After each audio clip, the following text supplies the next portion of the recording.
BD news অ্যালার্টের আরও একটি সংবাদ সংযোগে আপনাদেরকে স্বাগত। জুলাই বিপ্লব কারোর ব্যক্তিগত সম্পদ নয়, পুলিশও রাজপথে ছিল বলেছে আইজিপি।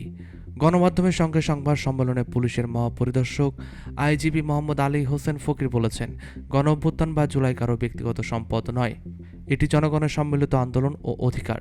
আমরাও এই আন্দোলনে অংশগ্রহণ করেছি। এ ব্যাপারে সরকারের স্বরাষ্ট্র মন্ত্রণালয় কাজ করছে।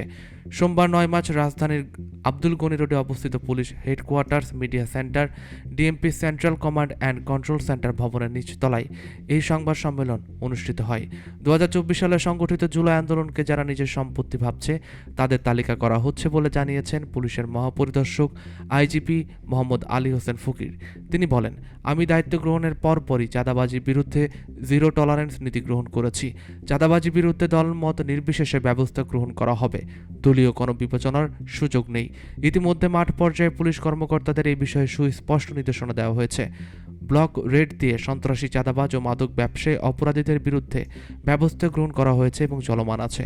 সংবাদ সম্মেলনে আরও উপস্থিত ছিলেন অতিরিক্ত আইজিপি প্রশাসন AKM আওলাদ হোসেন, অতিরিক্ত আইজি অর্থ মোহাম্মদ আকরাম হোসেন, অতিরিক্ত IG crime and operation Khandaker Rafiqul Islam, অতিরিক্ত IG logistic and asset acquisition Mosleh Uddin Ahmed ও অতিরিক্ত আইজি ডেভেলপমেন্ট সর্দার নুরুল আমিন।